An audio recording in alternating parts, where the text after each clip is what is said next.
Assalamualaikum warahmatullahi wabarakatuh. Selamat datang di segmen Jejak Tokoh Dunia Islam. Bersama saya Bisma Yustia dan rekan-rekan saya. Kami akan membahas 3 tokoh penting yang memberi pengaruh besar bagi dunia Islam dan dunia pendidikan, yaitu Muhammad Ali Pasha dari Mesir, Muhammad Iqbal dari Pakistan, dan Syekh Yusuf Al-Makassari dari Indonesia. Siapa mereka, apa sumbangsihnya, dan nilai apa yang bisa kita teladani dari mereka? Mari kita simak bersama-sama. Assalamualaikum warahmatullahi wabarakatuh. Perkenalkan, saya reporter Kainina yang akan membahas tokoh istimewa yaitu Muhammad Ali Pasha. Muhammad Ali Pasha lahir di bulan Januari tahun 1765 di Kawala, Yunani Utara. Ia berasal dari keluarga sederhana dan tidak sempat mengenyam pendidikan formal. Meski begitu, ia dikenal cerdas, gigih, dan pemberani. Berkat sifat-sifat itu, ia berhasil menjadi penguasa Mesir yang visioner dan reformis. Salah satu prestasi awalnya adalah membebaskan Mesir dari penjajahan Napoleon. Setelah itu, ia diangkat sebagai wali Mesir oleh Sultan Turki. Dari sinilah dimulai berbagai pembaruan besar seperti ia mengirim ratusan pelajar Mesir ke Eropa, memperkuat militer dengan pendidikan dan pelatihan modern, serta membangun sistem pertanian dan irigasi yang lebih maju.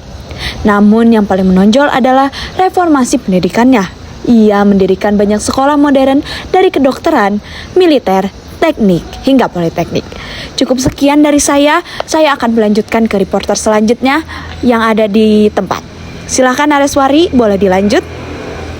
Baik reporter Kainina, saya Nareswari yang akan melanjutkannya.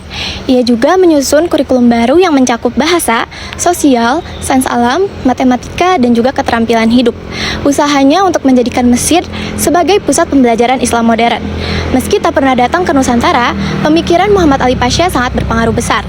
Tokoh seperti Ahmad Dahlan dan Hasyim Asy'ari juga terinspirasi oleh beliau. Banyak ulama Indonesia yang belajar ke Al-Azhar, universitas yang berkembang berkat fondasi yang ia bangun.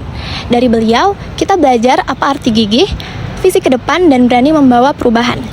Muhammad Ali Pasha adalah seorang pelopor kebangkitan dunia Islam, dan kini tugas kita untuk melanjutkannya dengan terus cara belajar, berpikir kritis, dan membangun masa depan yang lebih baik. Assalamualaikum warahmatullahi wabarakatuh. Saya reporter Evan yang akan membahas tokoh seorang filsuf, penyair, dan tokoh pembaharu Islam dari Asia Selatan yang dijuluki Bapak Spiritualitas Timur Modern. Namanya adalah Muhammad Iqbal. Pemikiran-pemikirannya mengantarkan dunia. Puisinya membangkitkan ruh umat Islam, bahkan membentuk cikal bakal berdirinya negara Pakistan. Muhammad Iqbal lahir 9 November tahun 1877 di Sialkot, Punjab yang sekarang masuk wilayah Pakistan. Ia berasal dari negara Muslim, Kashmir yang taat beragama.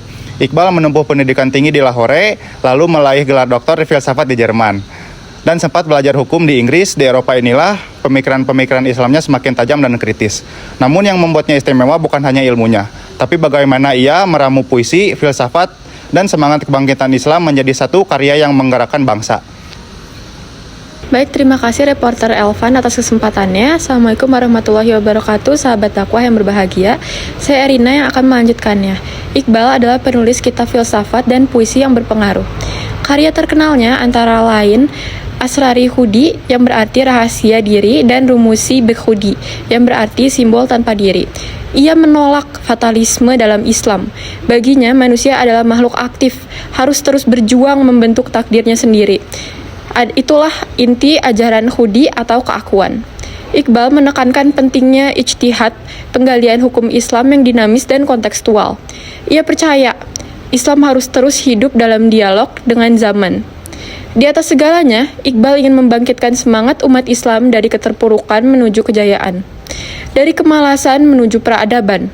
Meski Iqbal tak pernah tampak ke Indonesia, pemikirannya sampai ke tanah air. Tokoh-tokoh seperti Muhammad Natsir, Buya Hamka, dan Nur Khalid Majid banyak terinspirasi darinya. Iqbal mengajarkan bahwa Islam bukan hanya agama pribadi, tapi kekuatan transformasi sosial. Gagasan ini sejalan dengan semangat perjuangan kemerdekaan di Indonesia. Assalamualaikum sahabat dakwah, saya reporter Firas yang akan melanjutkan penjelasan dari rekan saya, reporter Erina. Puisi-puisinya diterjemahkan ke dalam bahasa Indonesia dan dibaca oleh kalangan santri, mahasiswa, hingga politikus Islam di masa awal Republik. Dari Iqbal, kita belajar semangat intelektual dan cinta luar biasa akan pendidikan. Ia seorang pemikir independen yang berani menantang arus, tetapi tetap berakar pada nilai Islam. Ia juga sosok visioner yang memandang jauh ke depan. Bahkan ia ikut membantu dalam merancang ide pendirian negara Pakistan jauh sebelum itu terwujud. Dan yang paling penting, Iqbal adalah penyair hati umat. Ia berbicara dengan ruh, membangkitkan kesadaran lewat keindahan kata-kata. Muhammad Iqbal bukan sekedar pujangga. Ia adalah pemantik revolusi pemikiran Islam. Kini saatnya kita melanjutkan cita-cita Iqbal, menghidupkan Islam yang berpikir, bergerak, dan membebaskan. Assalamualaikum warahmatullahi wabarakatuh. Saya reporter Bisma Nyustia yang akan membahas tokoh kali ini adalah ulama kontemporer yang menjadi jembatan antara fikih klasik dan kebutuhan umat modern. Dialah Syekh Yusuf Al-Qaradawi, ulama kelahiran Mesir yang namanya dikenal di seluruh dunia, terutama lewat karya-karyanya yang menjadi rujukan hingga hari ini. Yusuf Al-Qaradawi lahir pada tahun 1926 di desa Saf, Turab, Mesir. Sejak kecil, ia sudah menghafal Al-Quran dan masuk ke Universitas Al-Azhar di usia remaja. Beliau menempuh pendidikan tinggi di bidang syariah dan bahasa Arab, kemudian melanjutkan doktoral di bidang usuluddin.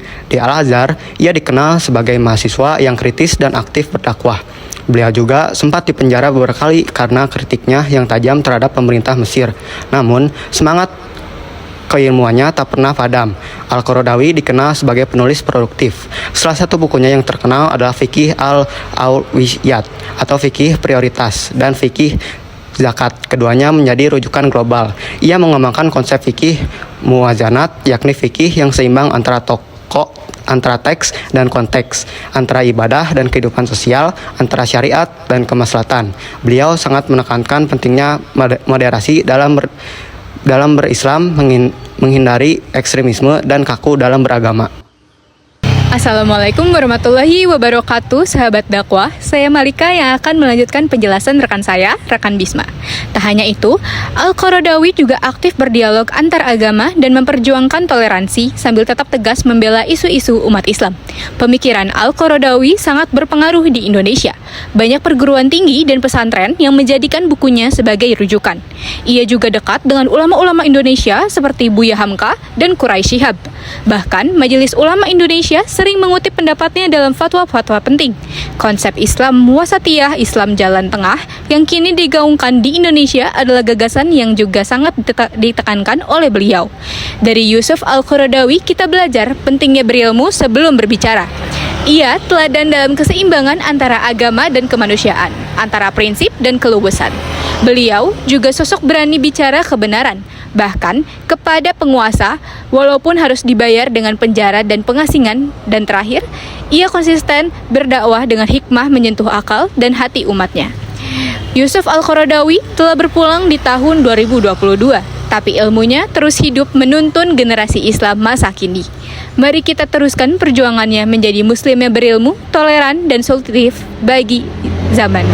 Dari Mesir, Pakistan, hingga Indonesia, 3 tokoh ini telah memberi cahaya perubahan bagi dunia Islam.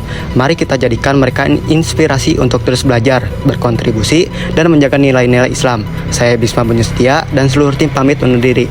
Wassalamualaikum warahmatullahi wabarakatuh.